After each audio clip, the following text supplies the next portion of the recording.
Sama-sama tayong magiging saksi.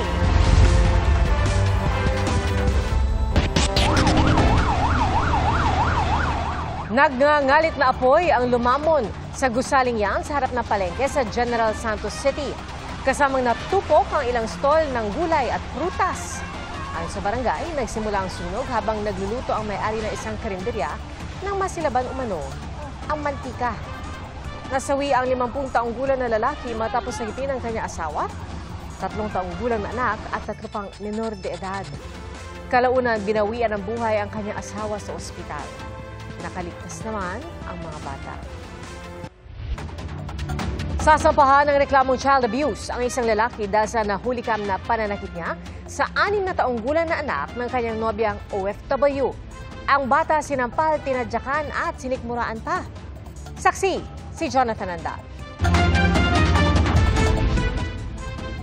Nabasag ang ngipin at nagkapasa sa labi. Yan ang lumabas sa medico legal ng 6 taong gulang na lalaki na navideohang sinasaktan noong August 5 sa Barangay 175 Caloocan. Sinampal, tinadyakan sa ulo, binuhat sa leeg at sinikmuraan ang bata. Ang may gawa, boyfriend ng kanyang nanay. Dahil sa nangyari, kinuha siya ng kanyang tsuhin at inilipat sa bahay niya sa katabing Barangay 176.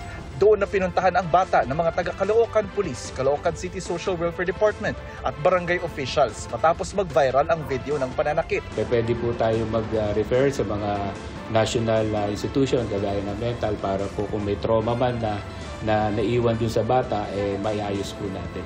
Kanina, galit na bumalik sa police station ang tsuhin ng bata. Nagtaloan niya sila ng kanyang ate na nanay ng bata dahil tutol itong kasuhan ang boyfriend. Napanood niyo po yung video. At first, she expressed disappointment. And then, after nun, nagbati ulit sila. Kaya yung ate ko galit sa amin na nandito kami ngayon sa police. Ayaw niya kung kasuhan yung lalaki. Dahil? Mahal niya daw po. Nagtatrabaho abroad ang ina ng bata. Sinusubukan pa naming makuha ang kanyang panig.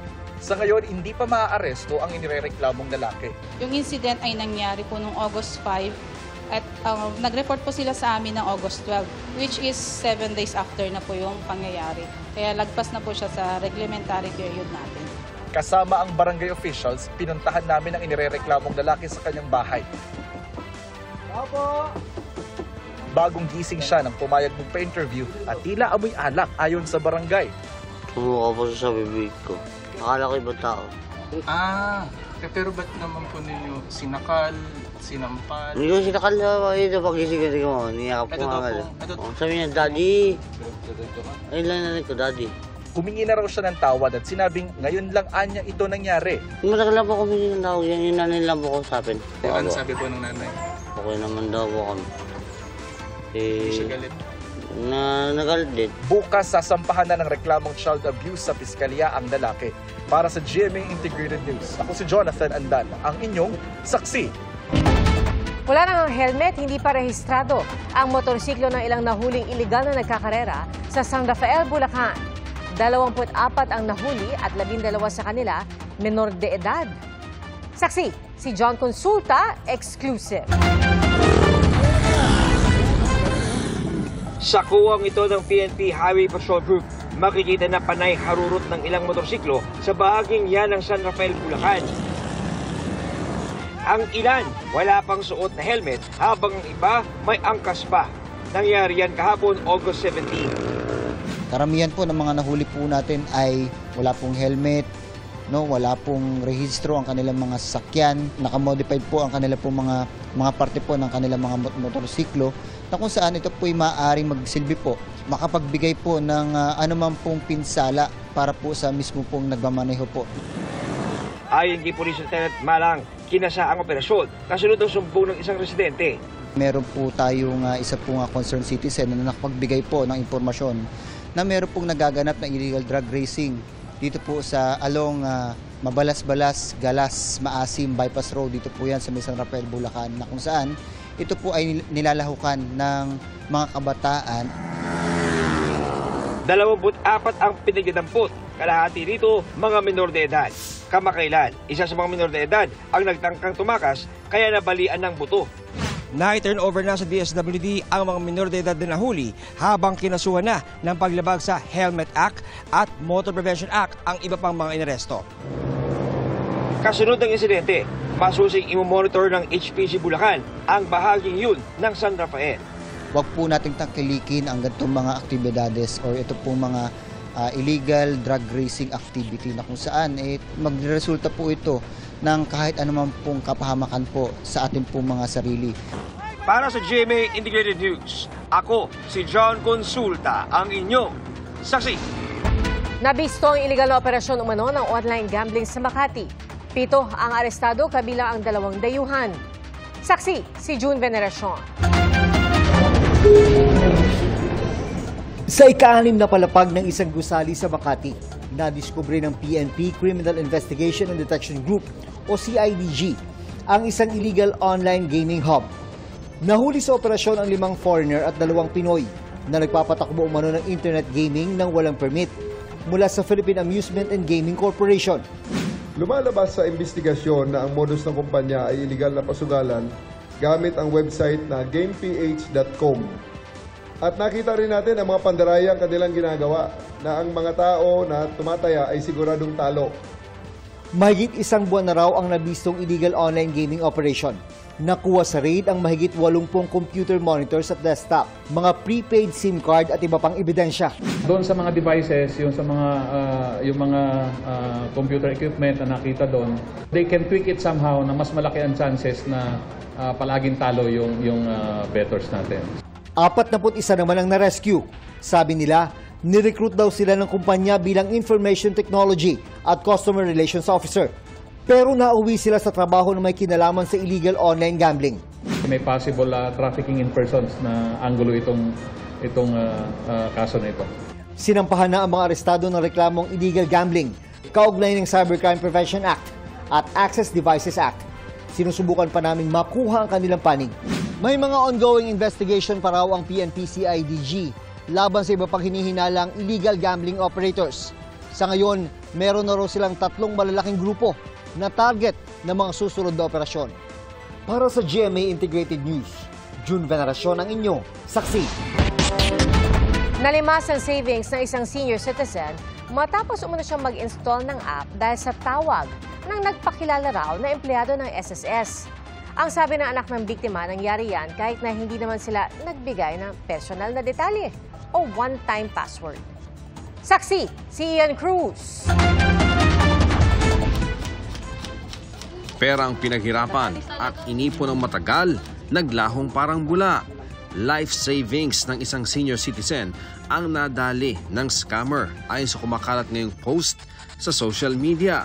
Base sa idinitalye ng anak ng biktima, alas 11 ng umaga nitong Huwebes nang tumawag sa kanyang ama ang nagpakilala raw na empleyado ng SSS. Sinabi raw ng babae na may update ang SSS app at hindi na kailangan pumila sa branch para makakuha ng PRN o Payment Reference Number na nagkataong kailangan noon ng kanyang ama. Ipinadala raw sa email ng kanyang ama ang link para ma-download ang app na kailangang i-install. Bandang tanghali, hindi raw makontakt nang nag-post ang kanyang ama kaya pinuntahan niya ito. Hindi pa raw natapos ma-install ang app kahit noong pasado 1:00 na ng hapon. Dito na raw siya nagduda na baka raw scam ito. Sinubukan daw niyang i-turn off o reset ang cellphone ng ama pero ayaw. Ni hindi raw makapag-screenshot at hindi gumagana ang mga pinipindot nila. Natigil lang daw ang app installation nang alisin niya ang SIM at nang i-check ang mga bank account, nalimas na pala ang pera ng ama kahit wala naman daw silang ibinigay na personal na detalye o kahit OTP o yung one-time password. Inalis nila sa phone ng app installer, inireport sa mga bangko ang mga transaksyon, pinablock ang mga card at nagpalit ng passwords at PIN. Ang Social Security System nagpaalala na hindi tumatawag o nagpapadala ng mensahe ang SSS para mag-alok ng espesyal na pribilehyo kapalit ng pag-update ng MySSS o SSS mobile app. Sa tingin ng isang cybersecurity professional, posibleng remote access Trojan ang malware o malicious software na ipinadownload ng tumawag. Kaya parang na-take over ng scammer ang cellphone ng biktima. When installed in your phone or in your laptop, the threat actor will have full access to your device, and can even prevent the owner to operate the device. Nakikita niya lahat, nananavigate niya, no? Na yung kung saan siya pupunta. Pag may pumasok na OTP, pupunta siya doon sa message, makikita niya. So, kung nag-transact siya, ang dapat daw tandaan para hindi mabiktima ng mga scammer, huwag kakagat sa mga text o tawag, lalo ng mga taong hindi kilala. Huwag tayo makipag-transaksyon dahil hindi tayo nakakasiguro na maganda ang kahinatnan nito. Ang PNP Anti-Cybercrime Group umaasang lalapit sa kanilang tanggapan ng biktima para matulungan nila. Sana matingnan namin, makausap yung biktima para malaman talaga natin kung ano yun. Para sa GMA Integrated News, ako si Ian Cruz, ang inyong saksi. Tinanggap ni Senator Robin Padilla ang pagbibitiw bilang Political Affairs Officer ni Nadia Montenegro sa gitna ng investigasyon ng alegasyon na mayroong gumamit na marijuana sa Senado. Pinalagaan ni Montenegro ang anyay malisyosong pagkalat ng incident report ng Office of the Senate Sergeant-at-Arms at iginiit na wala siyang kasalanan. Saksi, si Mav Gonzales. Nag-resign na si Nadia Montenegro bilang political officer ni Senador Robin Padilla, isang araw bago ang deadline para magpaliwanag siya sa investigasyon ng Office of the Senate Sergeant-at-Arms o OSAA sa kung gumamit ba siya ng marijuana sa Senado. Pero pumalag siya sa anyay malisyosong pagkalat online ng incident report ng OSAA, kaya anya siya hinatulan ng publiko kahit walang due process. Pinangalanan kasi siya sa OSAA incident report. Bago nito, kumalat muna sa isang online article ang paggamit umano ng isang Senate staff ng marijuana sa banyo ng Senado pero walang pinangalanan. Naghain ng paliwanag si Montenegro at itinanghing siya ang pinatutungkulan sa article.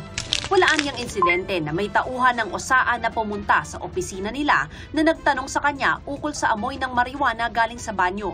Wala rin aniyang incident report ukol dito na isinumite ang OSAA personnel.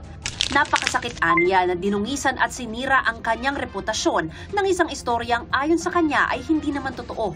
Bagaman nag-resign, hindi anya ito pag-amin ng kasalanan. Pagpapakita lang anya ito ng respeto sa Senado at sa opisina ni Senador Padilla para hindi na lumaki pa ang issue at makapag-focus ang Senado sa mahalagang trabaho nito. Tinanggap na ni Padilla ang kanyang pagbibitiw. Hiniling na ni Senate Minority Leader Tito Soto kay Senate President Chis Escudero ang random drug testing sa mga opisyal at empleyado ng Senado. Sabi ni Escudero, may ganitong intensyon na at may kasunduan sa East Avenue Medical Center ukol dito. Dagdag niya, ginawa na rin ito noong 2018 hanggang 2020 pero may naghain ng administrative at iba pang kaso dahil panghihibasok umano sa karapatan ng ilang empleyado. Ngayon, isinasapinal na ang bagong polisiya sa mandatory random drug testing. May mga voluntaryo na rin nagpa-drug test o magpapa-drug test. Pag wala naman kayong tinatago, bakit matatakot? Ini-encourage ko po ang lahat ng mga senador at kanilang mga opisina na magpa-drug test na. Para sa ganun ay talagang mawawala ng duda na mga nagdudurog dito sa ating Senado. No ifs, no buts. Kahit na sino pa yung pag nag-positive, tanggal. Panukala naman ni Senador Padilla, obligahin lahat ng inihalal at inappoint sa gobyerno na magpa-drug test. Sa ilalim ng panukala, sasailalim sa hair follicle at urine drug testing lahat ng opisyal ng gobyerno, mapalokal o nasyonal, kabilang ang mga GOCC. Kung magpositibo sila, pwede silang matanggal sa pwesto o di kaya naman ay masuspinde alinsunod sa umiiral na batas. Para sa GMA Integrated News, ako si Mav Gonzales, ang inyong saksi. Tatlong magkakapatid ang patay sa bangga ng tricycle at pickup sa Iloilo. Isa po sa kanila isusugod sana sa ospital matapos tagain ng kanyang bayaw. Saksi, si CJ Turida ng GMA Regional TV. Nagtulong-tulong ang mga rescuer na kunin ang katawan ng isang lalaki sa ilalim ng isang sasakyan sa Pototan, Iloilo matapos ang bangga ng pick-up at tricycle. Ayon sa pulisya, nag-overtake ang tricycle sa isa pang sasakyan sa kabumangga sa kasalubong na pick-up. Tatlo ang nasawi na magkakapatid. Head-on collision. So sa impact nga ang driver dito naglupad. Ang motong isa nagtatupa sa isang gasunod sa ila. Bago ang insidente, papunta sana ang mga biktima sa ospital para dalhin ang isa sa kanilang kapatid na pinagtataga ng sariling bayaw. Agad na aresto ang suspect. Ayon sa kanya, ang biktima ang unang nagtangkang managa matapos mapagsabihan ng asawa ng suspect. Lasing ang biktima at pinagkukuha ang linya ng kanilang kuryente. Nagas na kami nangon. Antip nga buon, tigin ng tambagan ko. Hindi na nagpa-unlock ng interview ang kaanak ng mga biktima. Hindi na raw sila magsasampa ng reklamo laban sa suspect. Para sa GMA Integrated News, ako si CJ Torida ng GMA Regional TV, ang inyong saksi. Bago matapos ang buwan, nakatagdang magpasya ang LTFRB kung pagbibigyan ang hiling na pansamantalang dagdag pasahe sa mga jeepney. At sakaling hindi aprubahan, pag-aaralan naman kung pwedeng mamahagi ng fuel subsidy. Saksi si Joseph Moro. May rollback na 80 sentimo kada litro sa diesel at 70 sentimo sa kerosene simula bukas August 19. Sa kabila yan ng dagdag na 60 sentimo kada litro sa gasolina. Sa gitna niyan, tuloy ang hiling ng ilang transport group na pisong pansamantala o provisional na dagdag sa pamasahe. Para sa ilang mga jeepney driver, sakto na ito para makaraos. Sa presyo daw kasi ng diesel, maswerte na maka-take home ng 700 hanggang 800 pesos sa araw-araw na pasada. Di madadagdag kita namin. Pero may ilan namang nagsabing baka raw makasama pa ito sa kanila. Magiging pasakanin pa rin ng mga pasahero namin yun. Baka lalo pumawalay pa yung pasahero namin. Kung pagbibigyan ng Land Transportation, Franchising and Regulatory Board o LTFRB, 14 pesos na ang magiging pamasahe sa ordinaryong jeep, 16 pesos naman sa modern. Bagay na mabigat daw para sa ilang pasahero. Masyadong mataas naman po yung pamasahe na po. I think makaka-apekto po yun kasi since puro estudyante po yung nagko-commute. So, yung iba binabudget lang po yung pamasahe. Sa pagdinig ng petisyon kanina sa LTFRB, tanong ni LTFRB Chairman Atty. Chofel Luguaris III, kulang pa ba ang naunang pisong provisional increase na ibinigay noong October 2023? Hindi naman daw laging mataas ang presyo ng krudo dati pero hindi nila ito binawi. Posible kayang makover na nito yung hinihingi nila ngayon. Hirit ng mga transport group, nasa 5 piso na ang pangkalahatang itinaas ng presyo ng diesel. Idagdag pa ang tumataas ding gasto sa operasyon. Spare parts, the operational costs, and maintenance fees and expenses. Once nag-increase, nagiging permanent na po ang increase niyan. Kung hindi maibigay ang pisong dagdag, maaari namang pakawalan na ang 2.5 billion pesos na fuel subsidy pero kailangan nasa $80 per barrel ang bentahan ng krudo sa world market. Sa huling datos na nakalap ng GMA Integrated News Research, wala pang $70 ang kada bariles ng krudo sa world market.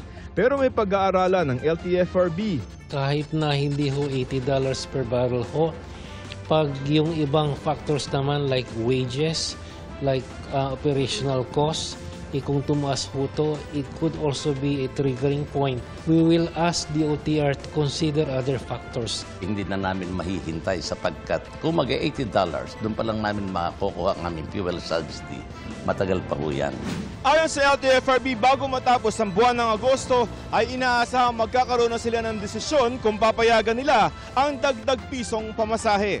Ipapapruba ng LTFRB sa DOTR ang anumang desisyon nila, katulong ang mga ahensya ng gobyerno may kaugnayan sa ekonomiya para pag-aralan kung ano magiging epekto nito sa ordinaryong mamamayan. Para sa GMA Integrated News, ako si Joseph Morong, ang inyong saksi.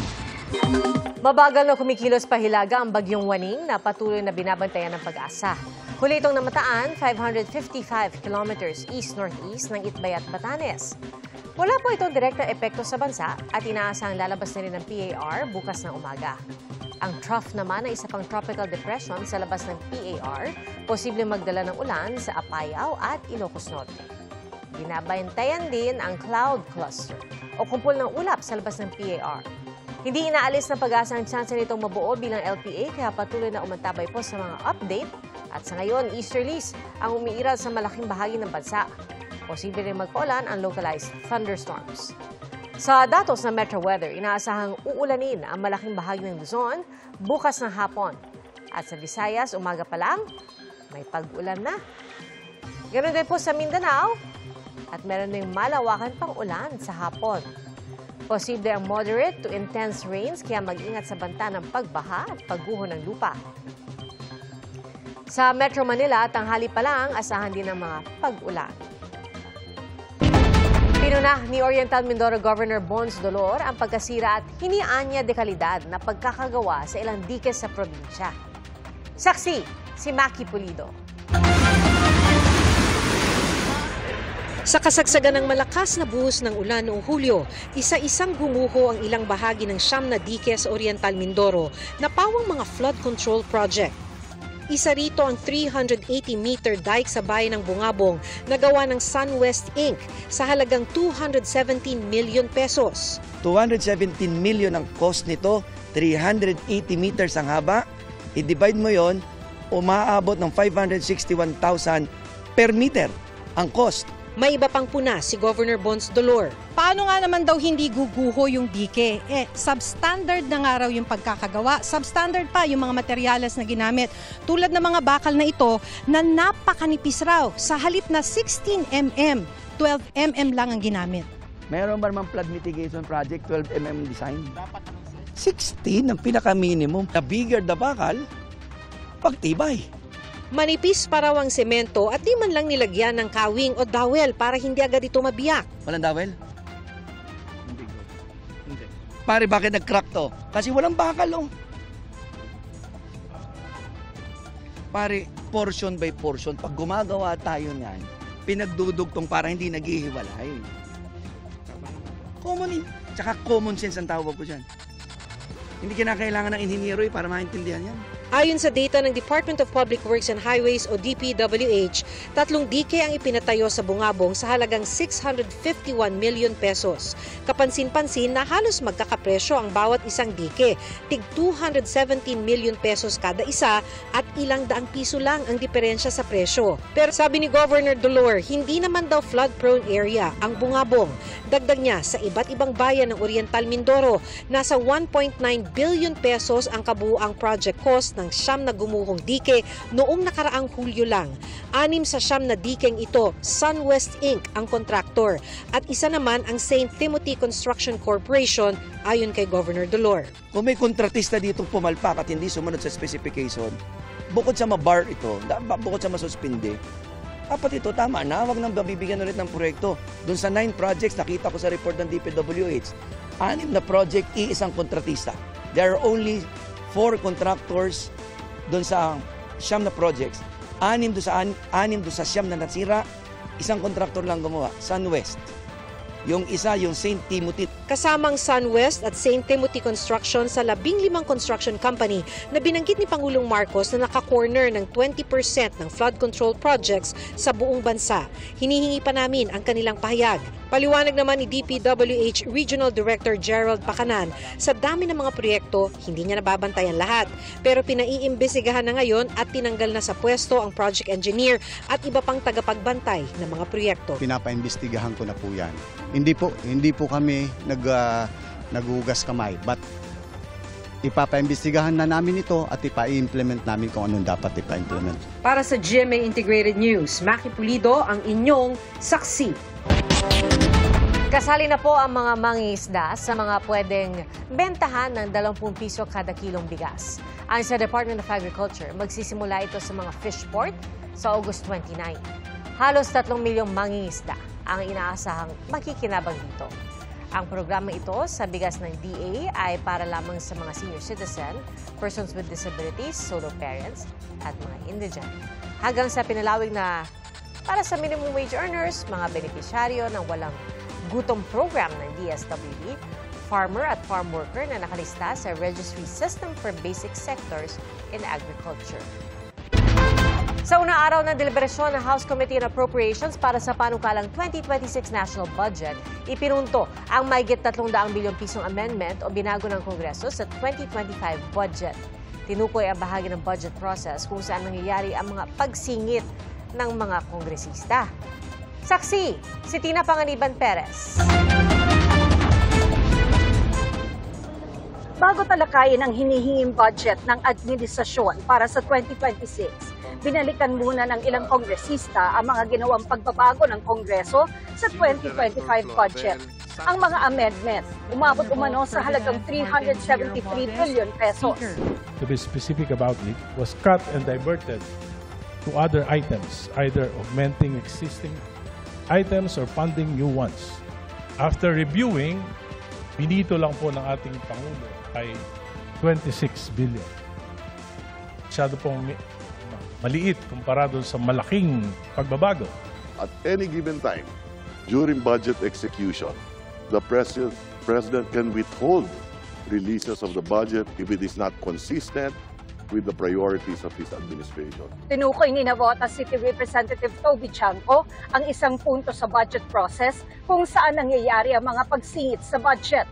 Ang tinatawag na small committee na binuo noon ng Kamara para tanggapin ang nais na amendments mula sa mga kongresista. So ang initiative at errata ay nanggagaling po yan sa Kongreso. Kaya nga medyo nahirapan si Sec. Ralph na sagutin kung paano nabawasan yung iba dahil talagang Kongreso po may alam yan.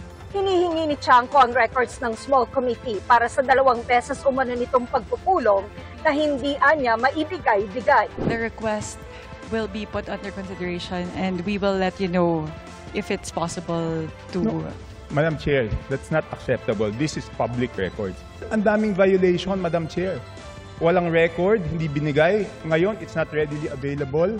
Walang record sa archives. Ano to, sikreto? The small committee is subsumed within the Committee on Appropriations and it is not required to render a separate committee report. The rule that you are citing, Honorable Chanco, pertain to standing committees. Simula sa deliberasyon ngayon ng panukalang 2026 budget, aalisin na ang small committee at papalitan nito ng Budget Amendments Review Subcommittee na bubuuhin ng mga piling kongresista mula sa majority at minority bloc. Ang kaibahan, yung small committee binubuo noon pagkatapos abrubahan ang panukalang budget. Pero ang subcommittee bubuuhin sa simula pa lang ng budget process. Bubuksan na rin ang budget process sa mga civil society organization. The House has opened its doors wider than ever before. We've ended the practice of the small committee. We welcome civil society observers. Sa presentation sa House Appropriations Committee, positibo ang mga senyales na iprinisenta ng mga economic managers. Ang paglago ng ekonomiya, pasok sa target na inflation, dagdag na trabaho, at tumataas na per capita gross national income o ang average na kita ng mga Pilipino. Kaya posible raw maging upper middle income country na ang Pilipinas ngayong taon. Our per capita GNI continues to rise, bringing us closer to crossing the World Bank's upper middle income threshold. We are poised to reach this milestone within the PDP period, possibly even this year. Pero may mga hamon na hinaharap ang pamahalaan. Agriculture and industry continue to face structural challenges which we must address to reinforce our economic drivers and generate higher quality jobs. Another challenge is the concentration of economic activity in Mega Manila. To address these challenges, infrastructure development remains a cornerstone of our strategy. Ayon naman sa Department of Finance, malaki ang minalang utang ng Marcos administration dahil na rin anya sa COVID-19 pandemic. Para makalikom ng pondo, balak ng pamahalaan na paigtingin ang koleksyon ng buwis, magbenta ng mga di ginagamit na assets at umutang muli. Kaya pakiusap ng DOF sa Kamara, let us all together carefully choose projects in the budget that deliver the biggest growth and economic benefits for our people. Para sa GMA Integrated News, ako si Tina Panganiban Perez, ang inyong saksi.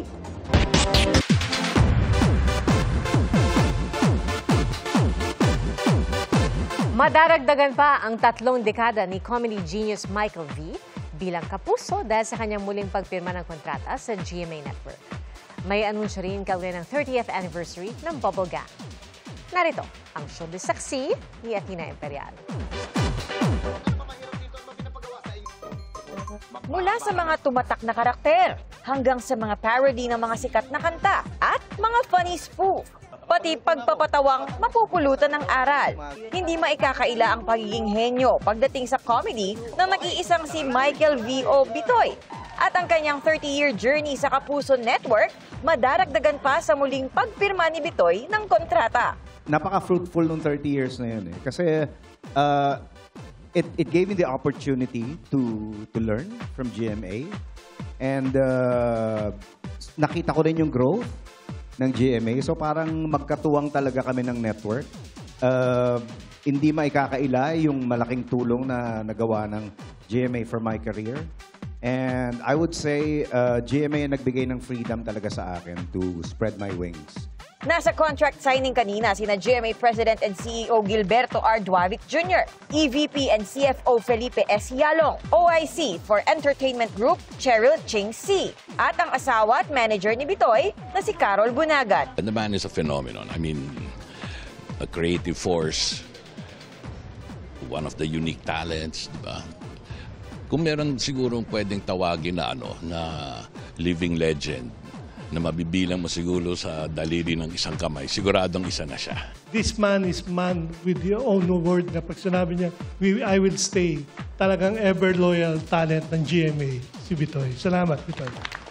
Your creativity, your talent, and your heart have not only made us laugh so hard, but have also made us see the humor in how we are as Filipinos. Nagpadala rin ng mensahe si GMA Chairman Attorney Felipe L. Gozon. Getting you to join Bubble Gang in 1995 was one of the best decisions that GMA Network has ever made. Since then, you've been a loyal kapuso and a dependable creative partner of the network. You have elevated GMA's entertainment standard through every TV show and movie that you have done with us and every character you created. Bitoy, maraming salamat for always choosing GMA as your home. Bukod kay Michael V., 3 dekada na rin ang Bubble Gang, ang longest-running gag show on Philippine TV. Kahit 30 years na tayo sa industriya, the show never gets old. Yung ideas, yung comedy, parang palaging up-to-date. So, I think, tatagal pa to. As long as merong audience na gustong maging masaya, as long as merong mga tao na gustong matawa, I think Bubble Gang will be here. At bilang selebrasyon, magkakaroon ng concert ang gag show sa Oktubre. Ay, asawa ko! Mag-asawa na kami!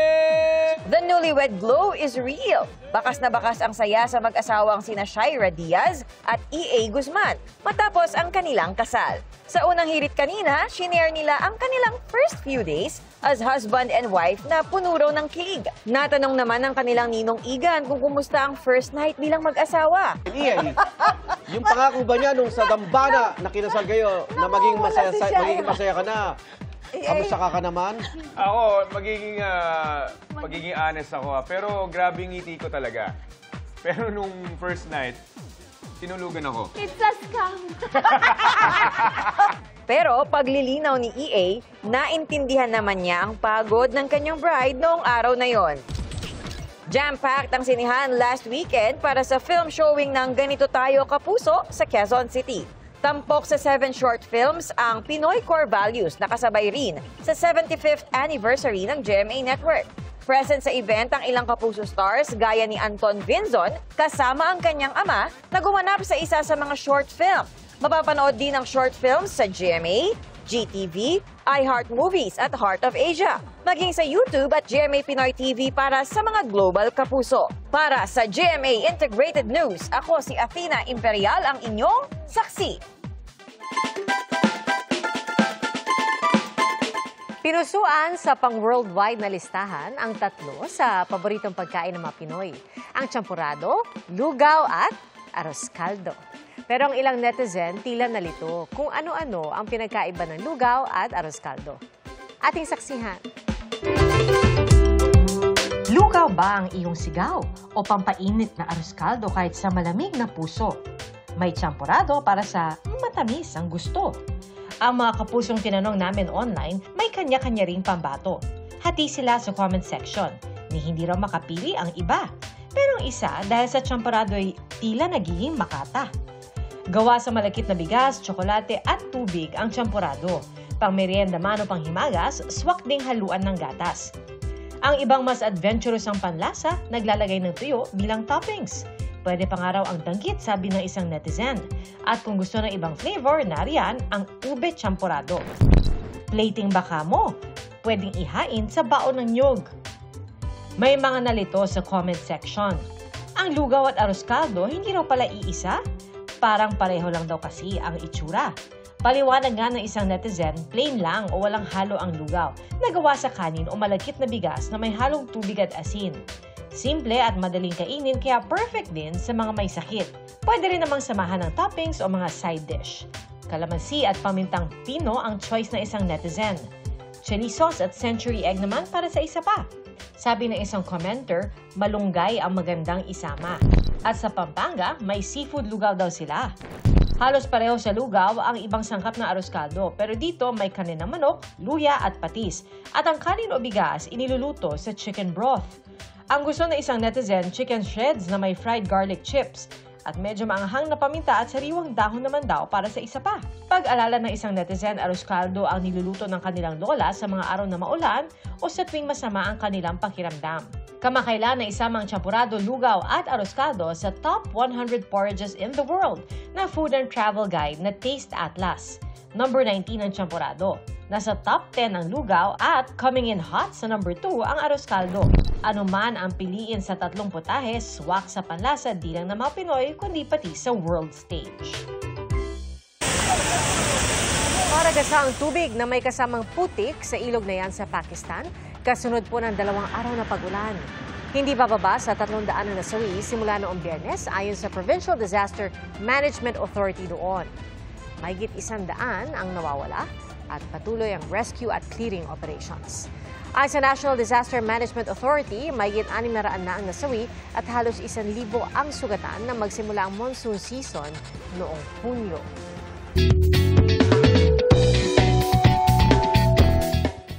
Exciting ang isang festival sa Belgium.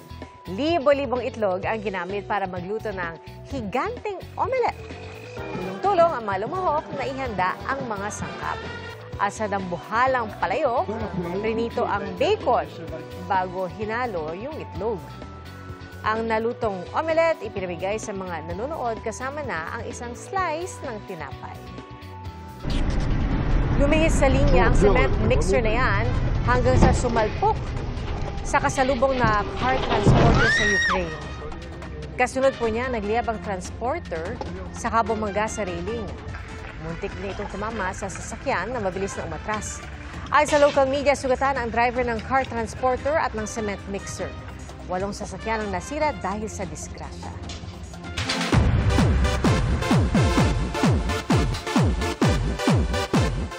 Walang palya ang angas ni Perena, played by Glyza De Castro. Maraming namangha sa kanyang mga fight scenes sa Encantadia Chronicles Sangre, lalo na kanyang pag-backflip.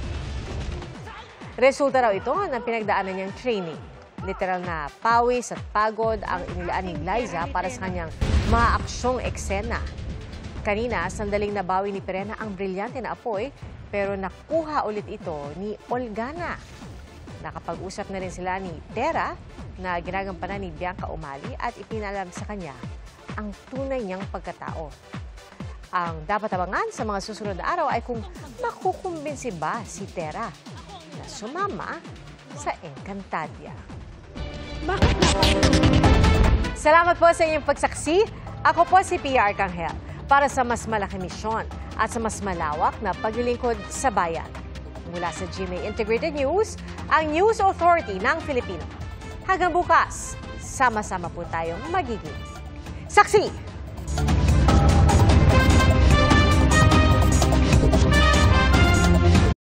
Mga kapuso, maging una sa saksi. Mag-subscribe sa GMA Integrated News sa YouTube para sa iba't ibang balita.